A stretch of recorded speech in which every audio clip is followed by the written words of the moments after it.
हम लोगों को शांति दे रहे हैं, हमारे लिए शांति कारक है। मित्र देवता माने दिन के देवता, सूर्य देवता, और हृदय में स्नेह देने वाले देवता। हमारे हृदय को स्नेही बनाने वाले देवता मित्र। इनिदा स्नेह ने मेद्याति इति मित्राम। मित्र किसको कहते हैं? जिसको देखकर कठोर से कठोर, कड़वा से भी कड़वा, क्रूर से भी क्रूर दिल पसीज जावे, उसका नाम होता है मित्र। इनिदा स्नेह ने मेद्याति इति मित्राम।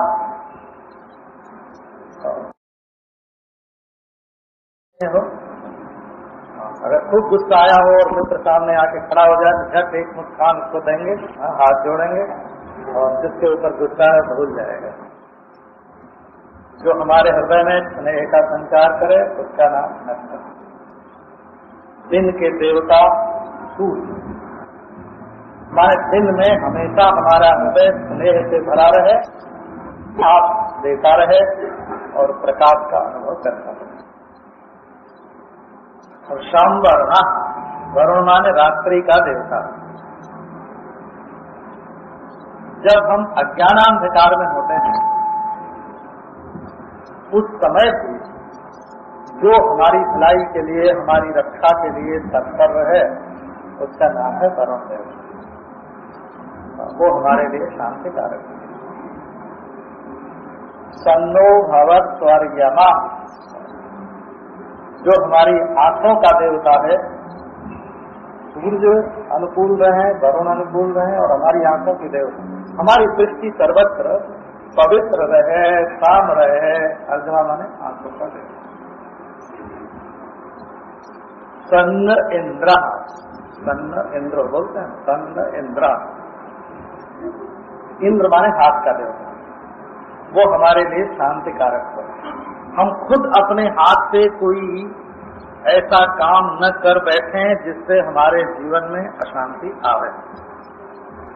दिन में शांति, रात में शांति, हमारी नजर में शांति, हमारे हाथों में शांति। और बृहस्पति माने बुद्धि के देवता, वेदों में इसकी ऐसी व्याख्या है। बृहस्पति माने बुद्धि के देवता। हमारी बुद्धि करनी, हमारे विचार शांति कारक हों। तन्नो विष्णुरुक्रमः। दिन भर में कई चाल से चलना पड़ता है, कई जगह जाना पड़ता है, कई लक्ष्य होते हैं, कई और गति होती है। तो विष्णु माने गति के देवता, पांव के देवता। हमारे पांव गलत रास्ते पर न पड़े। उरुक्रम, चलना तो कई तरफ पड़ेगा,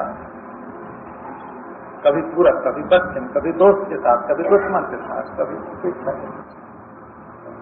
पर हमारे कदम गलत न पड़े कभी। हम बिल्कुल सही सही कदम उठाएं। ऐसा करोगे तो उपनिषद का अर्थ समझने में सुविधा होगी। हो ये वेद के मंत्रों का अर्थ भी अपने मनमाने ढंग से नहीं किया जाता। इनकी परंपरा है, इनका निरुक्त है, इनका इतिहास है, इनका पुराण, इनकी नारा शंति है, इनका प्रातिशाख्य है। बिल्कुल अलग रीति से ये संस्कृत के साधारण व्याकरणाचार, न्यायाचार, वेदांताचार वेद मंत्रों का कम जानते हैं। और आगे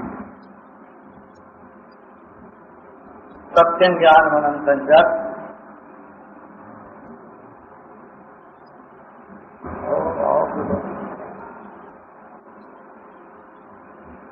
ये तैत्तरीय उपनिषद के मूल भाष्य, वार्तिक, सबका सार निकलने पर जो अनुभूति होती है, उस अनुभूति को इस ग्रंथ में प्रकाशित किया गया है। मूल उपनिषद तैत्तरीय, उस पर भाष्य शंकर भाष्य, और उस पर सुरेश्वराचार्य का वार्तिक। इन तीनों का मंथन करके ये अनुभूति प्रकाश नाम का ग्रंथ श्री विद्यारायण स्वामी ने प्रकट किया है। इसमें आत्म पुराण का भी आश्रय दिया हुआ है। अब ये हुआ कि ब्रह्म ज्ञान का सूत्रण करें। ये ब्रह्म शब्द का अर्थ सब संप्रदायों में परमात्मा है। ब्रह्म माने परमात्मा। श्री रामानुजाचार्य जी महाराज ब्रह्मसूत्र की व्याख्या करते हैं। उनका श्री भाष्य है, भाष्य का नाम है श्री भाष्य। तो उन्हें भी अर्थातो ब्रह्म जिज्ञासा का अर्थ तो करना ही पड़ता है। तो ब्रह्म माने परमेश्वर, सर्वांतर्यामी नारायण। मध्वाचार्य भी भाष्य करते हैं, उनका पूर्ण प्रज्ञ भाष्य है ब्रह्मसूत्र। साक्षात नारायण, ब्रह्म शब्द का अर्थ है साक्षात नारायण। श्री निम्बारकाचार्य का भाष्य है, पारिजात है, कौस्तुभ। भगवान के गले में कौस्तुभ मणि होती है ना, वेदांत कौस्तुभ, वेदांत पारिजात। केशव कश्मीरी की टीका है, श्रीनिवास की टीका। मैंने ईश्वर कृपा से गुरुमुख से श्री निम्बारकाचार्य का समूचा भाष्य पढ़ा, भगीरथ झार से पढ़ा था। उनको बुला के सन्यासी होने के बाद अपने यहाँ बुला आते थे और सुना जाते थे। फिर मैं दोबारा भी पढ़ा, क्यों? वैद्यनाथ झा से कहा कि तुम सुना दे पूरा का पूरा। तो उनके भी ब्रह्म माने भगवान ही है, ब्रह्मानाथ भगवान। श्रीपति पुरुषोत्तम, श्री वल्लभाचार्य का भाष्य है, तो वो भी ब्रह्म शब्द का अर्थ पुरुषोत्तम, पुरुषोत्तम ही करते हैं।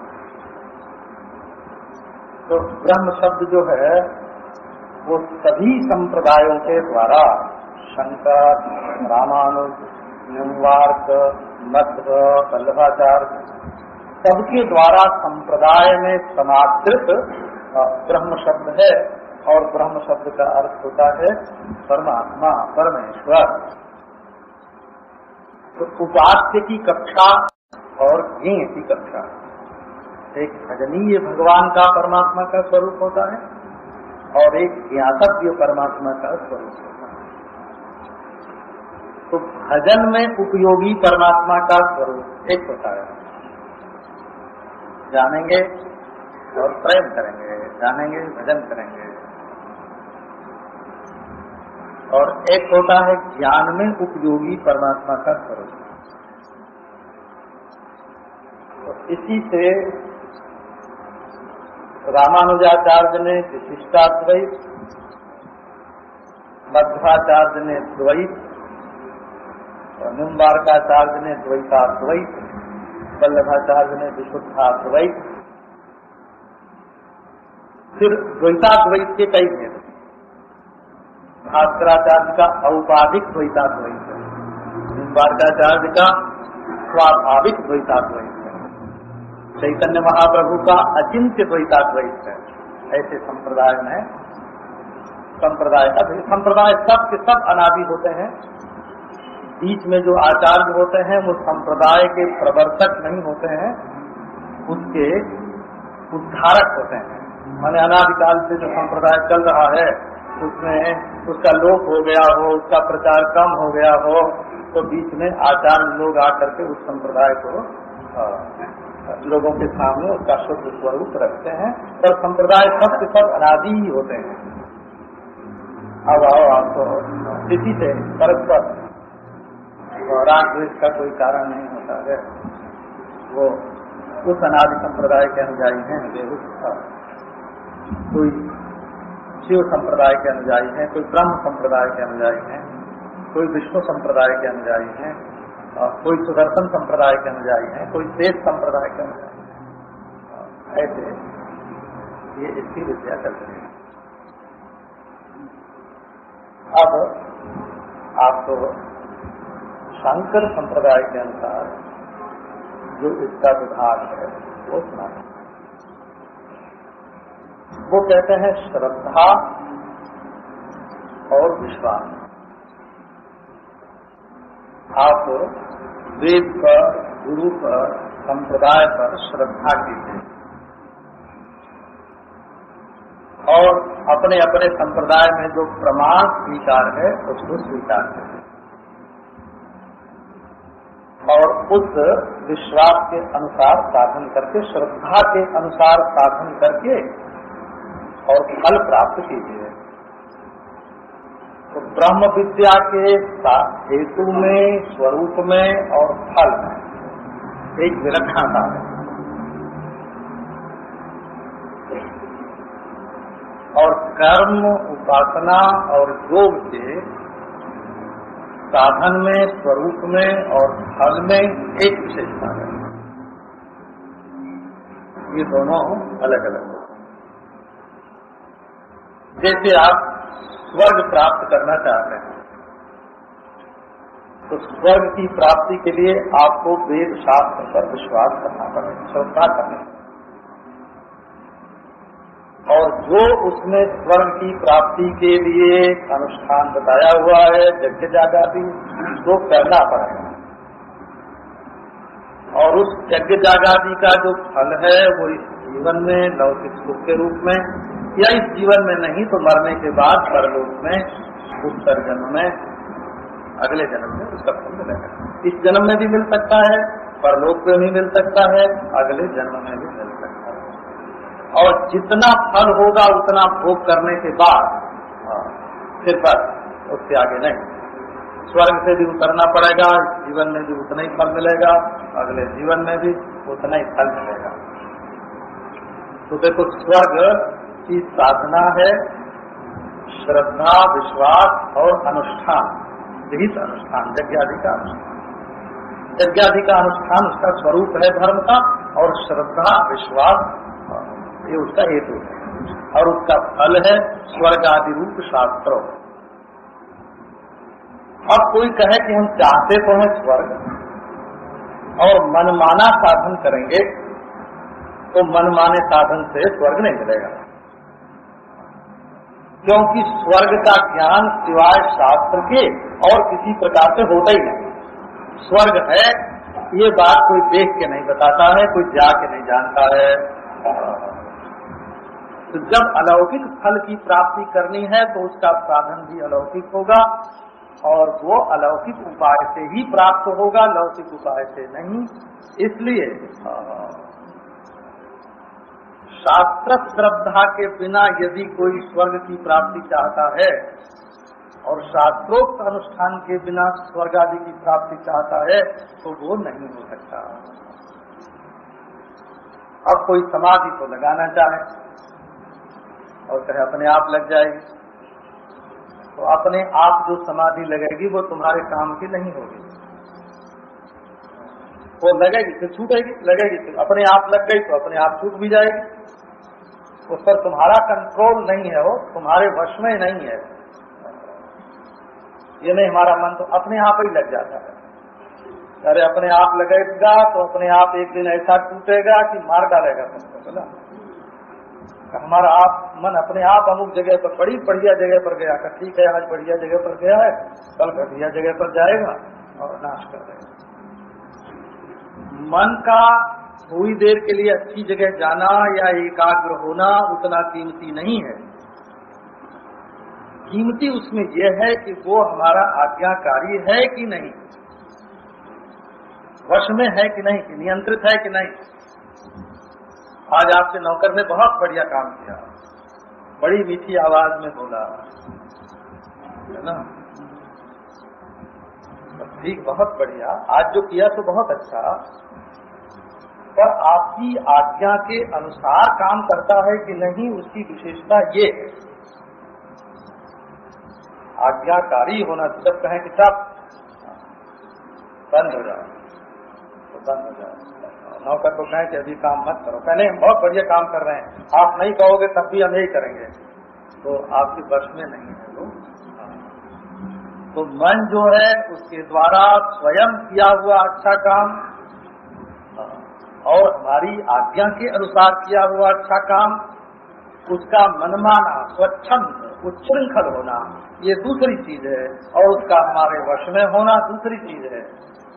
योग ये नहीं कहता कि तुम्हारा मन चाहे जहाँ एकाग्र हो जाए, चाहे भोग में रम जाए, चाहे जब सो जाए, चाहे जब जाग जाए। का मन को नियंत्रण में रखने के लिए, वशीकरण करने के लिए योगाभ्यास होता है। इसलिए योग शास्त्र में जैसी साधना कही गई है वैसी साधना करके श्रद्धा रखो। इस साधन के करने से मन वश में हो जाएगा, विश्वास करो। और योग शास्त्रोक्त पद्धति से अपने मन को आसन, प्राणायाम, प्रत्याहार, धारणा आदि के द्वारा वश में करो। अगर तुम ये कह दोगे कि ये तो अपने आप ही है, तो वो मालिक होगा और तुम नौकर हो जाओगे। तुम मालिक रहो और मन नौकर रहे, ऐसी स्थिति उत्पन्न करनी चाहिए। ये बात जो है ना, जैसी रुचि हो वैसा करो, है ना, जहाँ तुम्हारा मन लगे वैसे करो, ऐसा कहने से नहीं होती है। तो जिसमें मन लगे सो करो, जहाँ रुचि हो सो करो, जो पसंद है सो करो। इससे तो तुम मन पसंदगी के मनमुखी हो जाओगे, मनोमुखी हो जाओगे, मन पसंद का करते करते। इसलिए इसमें आज्ञा की जरूरत पड़ती है, विधि निषेध की मान्यता स्वीकार करनी पड़ती है। जो नहीं, जो मना है उससे वैराग्य करो, जो चाहिए है उसका अभ्यास करो। इसका नाम योग होता है। अभ्यास वैराग्याभ्याम संनिरोधः।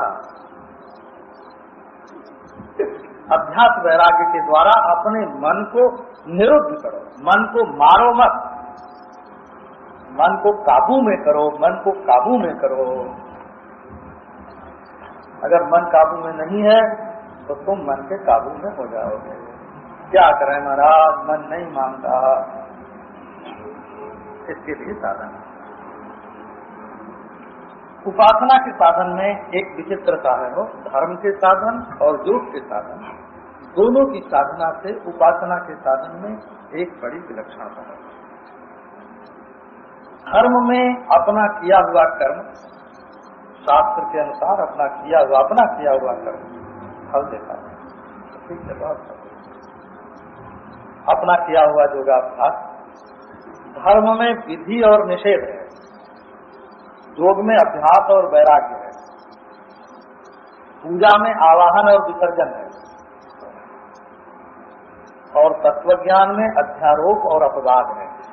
एक ही तराजू के चट्टे बट्टे हैं, एक ही तराजू। धर्म में क्या करना क्या नहीं करना इसका विधि निषेध। पूजा करते समय गौरी गणेश की आवाहन कर दिया, गौरी गणेश का सुपारी में दिया, गोबर में दिया, गाय के गोबर बना चिट्ठी लगा दी, आवाहन कर लिया, और फिर बाद में कह दिया गच्छ गच्छ सुरश्रेष्ठ पदार्थ। ये बुलाना और भेजना। इसी तरह धर्म को भी बुलाना होता है विधि के द्वारा और निषेध हो जाता है। योग में अभ्यास वैराग्य होता है, अभ्यास होता है, ज्ञान में अध्यारोप होता है, अपवाद होता है। ये एक ही परंपरा के ये हैं सब, सर है इनका। कर्म में विधि निषेध है, ईश्वरार्थ कर्म में आवाहन विसर्जन है, योग में अभ्यास वैराग्य है, ये अपने करने हैं। ये सब उपासना में एक विलक्षणता है। वो क्या है कि उपासना में कुल का कुल अपना ही बल नहीं है, उसमें जिसकी उपासना की जाती है उसका बल प्रधान होता है। अपना बल थोड़ा और उसका बल ज्यादा, उसमें एक मददगार होता है, एक सहायक होता है। ये उपासना है। तो एक कर्म मिश्रित उपासना होती है और एक भाव प्रधान उपासना होती है। तो कर्म मिश्रित उपासना में तो ऐसा मानते हैं कि ईश्वर फल देता है। ये तो ठीक है, फल तो ईश्वर ही देता है।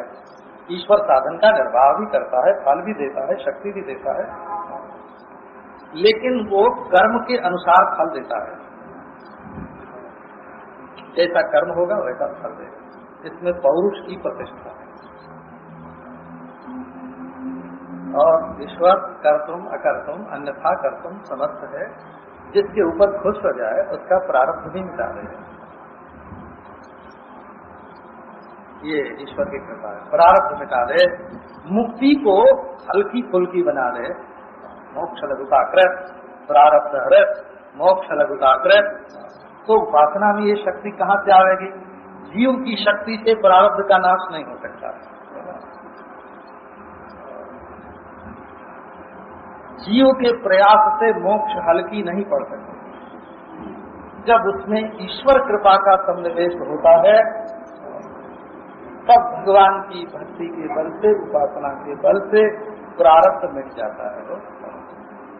मोक्ष की भी इच्छा नहीं होती और जीवन सदाकार वृत्ति, निरोधाकार वृत्ति होने से परमानंदमय हो जाता है।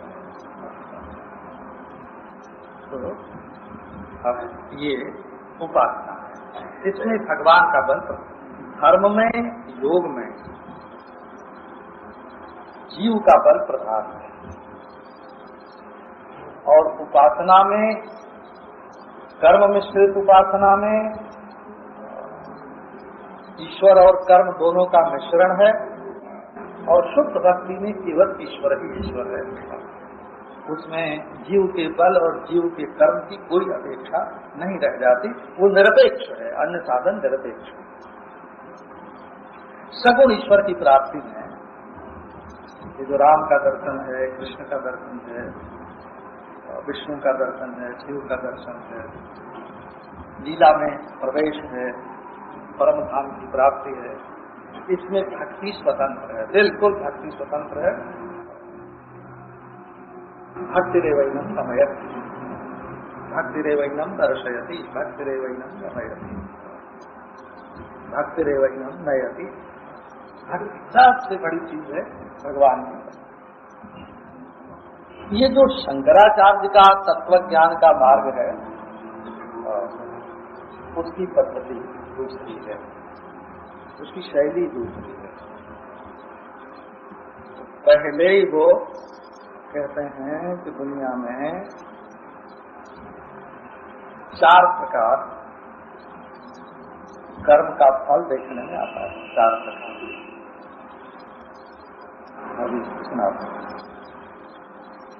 तो इसमें भी हेतु के रूप में तो पहले वेदांत पर, गुरु वचन पर हैं और ब्रह्मात्मय के रूप लक्ष्य पर श्रद्धा होना आवश्यक है। श्रद्धा तो सब,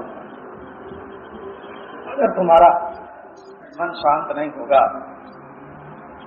चोरी करके आओगे, पुलिस का डर लगा रहेगा और आके वेदांत की कथा सुनने बैठ जाओगे तो वेदांत समझ में आवेगा कि पुलिस समझ में आवेगी? पुलिस समझ में आवेगी। हाँ, भोग करके आए हो उसकी याद आवेगी। भोग वासना मन में भरी है कि जाके भोग करेंगे तो उसका चिंतन होगा। वेदांत समझ में नहीं आवेगा। तो शरीर रहेगा वेदांत में तो मन चाहिए शांत, मन में शांति ना हो और इंद्रियां चाहिए शांत। अब तुम बैठ के यहाँ हाथ में सुई डोरा ले लो और स्वेटर बुनते जाओ और वेदांत सुनते रहो। क्यों भाई? माला बनाते रहो, वेदांत कान में पड़ रहा है, तो वेदांत समझ में नहीं आ रहा। इंद्रियां शांत होकर के बैठो। तो बोले अभी जाके ये काम करना है, आज फैक्ट्री में हड़ताल हो गई है, जाके मजदूरों को समझाना है। अब वेदांत सुनने बैठे तो वो उधेड़ गुण लगेगी ना, हो है ना, ऊपर अति चाहिए। बोले भाई यहाँ तो बड़ी गर्मी लगती है, तो बारंबार अपने को पंखा झलोगे। ये हमको पंखा झलने कई बार लोग आते हैं ना, तो खड़े तो होते हैं हमको पंखा झलने के लिए, पर वो करते हैं अपने को।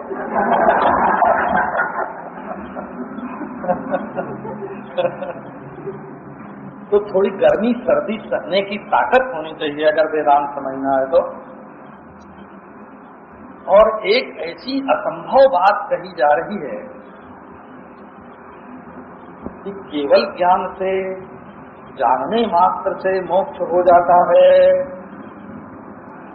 देखो तो भला, बिना किए कुछ मिलता नहीं।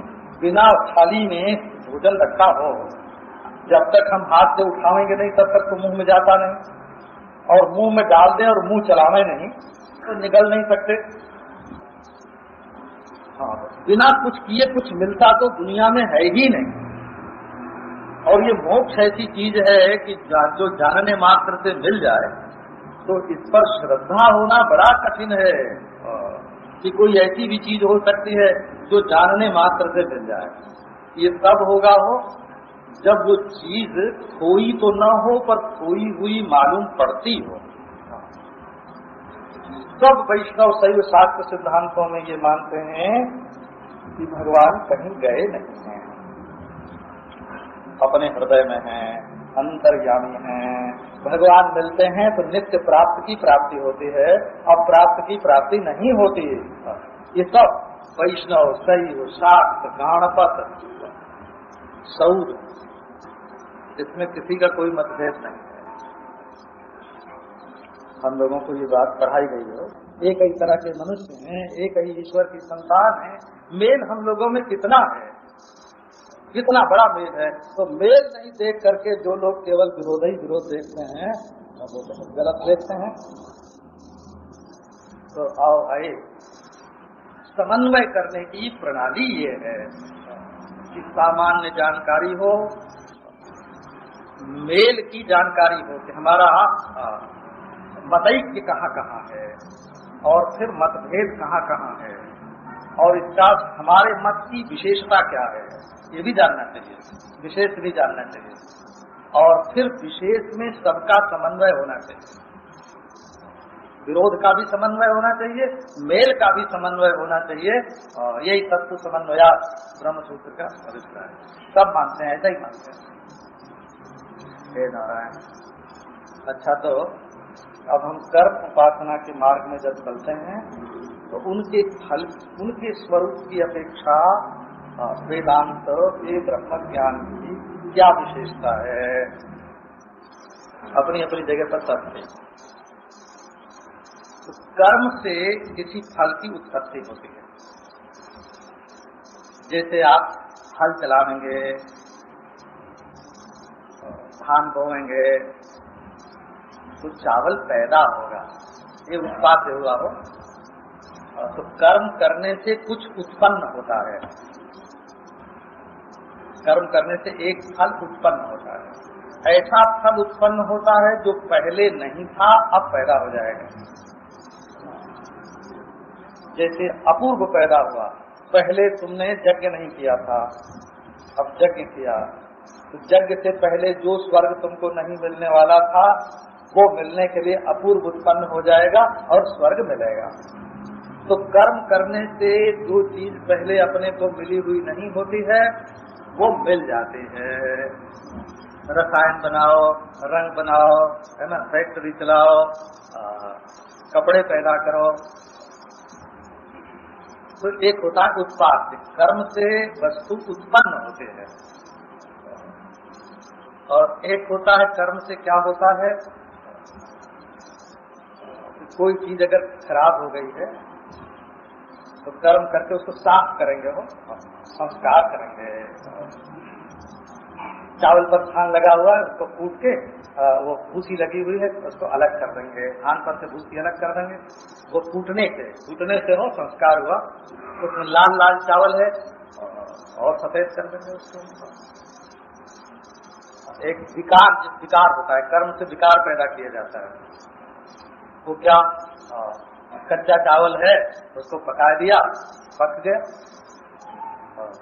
अवस्थान्तर उत्पन्न की जाती है, कच्चे को पक्का, ये भी कर्म से होता है। कर्म से वस्तु उत्पन्न होती है, कर्म से वस्तु संवारी जाती है ना। किसी के सिर में बाल नहीं उग रहे हैं तो ऐसी दवा लगाई सिर में कि बाल उग गया, ये कर्म से होता है। एक हमारे मित्र हैं, पश्चिम जर्मनी गए थे, तो उनके सिर पर पहले बाल नहीं था, वो बिल्कुल वो क्या बोलते हैं जिनके बाल नहीं होते, गंजे, बिल्कुल गंजे थे, सिर पर बाल नहीं था। अब वहां से जब लौट के आए तो उनके सिर पर काले काले बाल, जैसे जापानी धान की खेती होती है ना वैसे बिल्कुल उनके सिर पे बालों की खेती कर दी गई है, रोपे हुए मालूम पड़ते हैं, रोपे हुए हैं जगह जगह जगह जगह जगह, और वो खून के साथ मिल गए हैं। अब वो अपने आप बढ़ते हैं, उनको काटना पड़ता है। तो ये देखो कैसे हुआ, बाल नहीं था, बाल उगा लिए गए, है ना। बाल में जब मैल लग जाती है तो कर्म से उनका संस्कार होता है, उनको धोते हैं, साबुन लगाते हैं, है ना, तेल लगाते हैं, ये संस्कार होता है। और महाराज कहीं कहीं के उड़ जब जाते हैं ना तो बाजार से खरीद के सटा भी देते हैं। इसको आप से बोलते हैं, आप से। जो चीज अपने घर में नहीं है वो दूसरे से उधार ले ली, आप से। कच्चे चावल को पका लेते हैं। तो उत्पाद्य, संस्कारज्य, विकारज्य और आपसे, आप माने उधार लेते हैं और फिर किसी चीज को नष्ट कर देते हैं। गंदी हो गई चीज हो, आग में डाल देते हैं, जल जाता है ना। तो ये 5 बातें जो हैं ये कर्म से संपन्न होते हैं। अब ये जो परमात्मा की प्राप्ति है या मोक्ष की प्राप्ति है, ये न उत्पाद्य है, न संस्कार्य है, न विकार्य है, न आप्य है, न विनाश्य है। इन पांचों में से कोई नहीं है। ये नहीं मोक्ष को पैदा करेंगे, कर्म करेंगे मोक्ष पैदा होगा। तो जो पैदा होता है वो तो मर जाता है। यज्जन्यम तदनित्यम यद दृष्टम तन्नष्टम, जो पैदा होता है वो मरता है, जो फरा तो झरा, जो बरा सो बुझाना, जो फलता है वो झड़ जाता है, जो जलता है वो बुझ जाता है। अगर कर्म से मोक्ष पैदा करोगे तो मोक्ष एक दिन मर जाएगा। राम नाम सत्य है। डालिया कुएं में आदमी मरता है तो यहाँ पे मुंबई में तो देखा हो, कुआं महाराज वो भी उसने जाके देखा तो ओ घी ढूंढ रहे हैं और वो मुर्दे पड़ रहे हैं। चल मोक्ष पैदा होगा तो मर जाएगा। और मोक्ष यदि संस्कार करने से बनेगा तो उसका विकार भी हो जाएगा। और यदि उधार का माल लाओगे तो वो वापिस करना पड़ेगा, है ना। और यदि किसी भी कारण से मोक्ष का नाश हो जाए हैं, तो उसको चाह के क्या करोगे? तो न उत्पाद्य है, न आप्य है, न संस्कार्य है, न विकार्य है, न विनाश्य है। सब मोक्ष है क्या? बोले ये नित्य प्राप्त होने पर ही अप्राप्तता मालूम हो रहा है। असल में हम परमात्मा के स्वरूप को ही मोक्ष कहते हैं। जो परमात्मा है सो मोक्ष है, जो मोक्ष है तो परमात्मा है। तो ये अप्राप्त क्यों है? ईश्वर यही है, अप्राप्त क्यों? एक तो ऐसी चीज होती है ना, हम हाथ में कहीं छिपा के रखें हो, कुर्ता उर्ता के नीचे छिपा के रखें और कट करके का चल और वो सामने आ गई। तो पहले से थी एक ऐसा जादू का खेल दिखाया कि वो सामने आ गई, तो जादू का खेल उसको बोलते। एक चीज दिखाई, देखो हमारे हाथ में है कि नहीं है, आओ और अब कहीं कुछ नहीं, मुट्ठी में कुछ नहीं। तो जो चीज है उसका लोप कर देना, इसका नाम जादू का खेल है। और जो चीज नहीं है उसको दिखा देना, इसका नाम जादू का खेल है। तो ये परमात्मा, हमारे दिल में परमात्मा, साक्षात अपरोक्ष परमात्मा, जग भक्त नित्य शुद्ध बुद्ध मुक्त परमात्मा, अंतर्यामी परमात्मा, अमृत परमात्मा, ये रसमय, मधुमय, दास्यमय, तो परम सुंदर, परम मधुर परमात्मा हमारे दिल में है। ये ऐसा क्या जादू का खेल है कि वो दिखाई नहीं पड़ता? हम मुक्त स्वरूप होने पर भी, नित्य मुक्त होने पर भी अपनी मुक्ति को नहीं जानते। इसका क्या कारण है? ईश्वर हमारे दिल में है, सबसे नजदीक है, इतना नजदीक है कि उसको नजदीक कहने में भी दूरी मालूम पड़ती है। कोई कहे कि घड़े के नजदीक माटी रहती है, माटी की बात है। अरे घड़ा तो माटी ही है, घड़े के पास माटी नहीं रहती है। जो घड़ा है तो माटी है। तत्व की दृष्टि से अद्वैत है, कार्य की दृष्टि से द्वैत है, तो कारण की दृष्टि से अद्वैत है। घट की दृष्टि से द्वैत है, तो मृत्तिका की दृष्टि से अद्वैत है। लो, तो इतना परमात्मा हमारे इतना पास,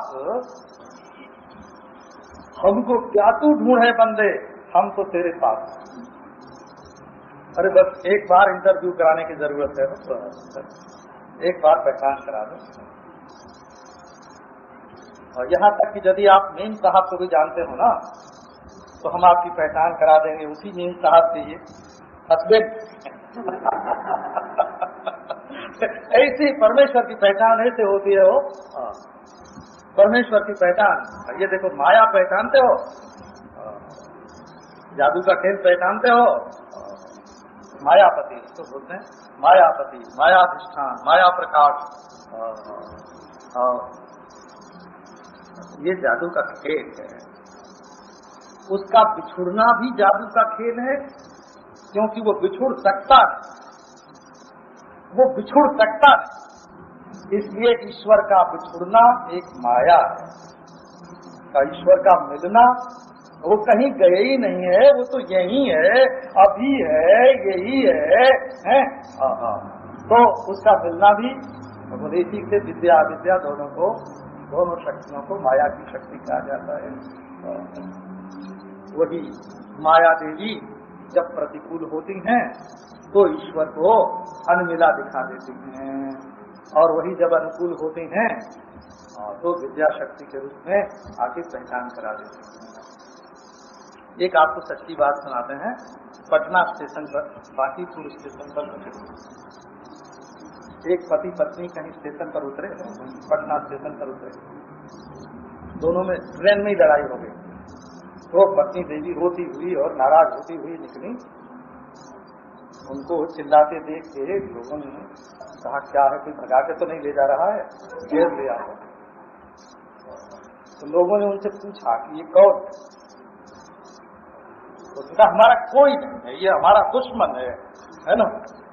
और अब जो कहा उन्होंने, हमारा कोई नहीं है, हमारा दुश्मन है, तो लोगों ने उसको पकड़ के पीटना शुरू कर दिया। औरत को क्यों सताते? तो उसने कहा, बाबा ये हमारी पत्नी है, तुम लोग क्या करते हो? जब पत्नी ने देखा कि अब तो ये बड़े संकट में पड़ गए, तब अंगूठा दिखा के कजा के हाथ पकड़ लिया, ये हमारे पति हैं। जब प्रतिकूल हो गई तो बता दिया गए, ये उसका उल्टापन है।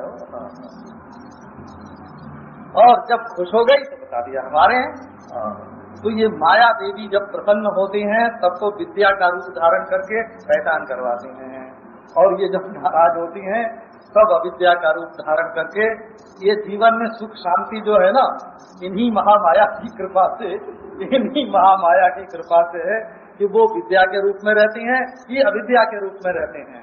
तो ये मोक्ष कहो, परमात्मा कहो, ब्रह्म कहो, परमेश्वर कहो, इष्ट कहो, लक्ष्य कहो, सत्य कहो, है ना, तत्व कहो, परमार्थ कहो, नाम कुछ भी रखो, ये अज्ञात होने से अप्राप्त है और ज्ञात होने से प्राप्त है। ये मोक्ष की भी यही दशा है। इसलिए अविद्या निवृत्ति उपलक्षिता आत्मा मोक्ष। मोक्ष क्या है?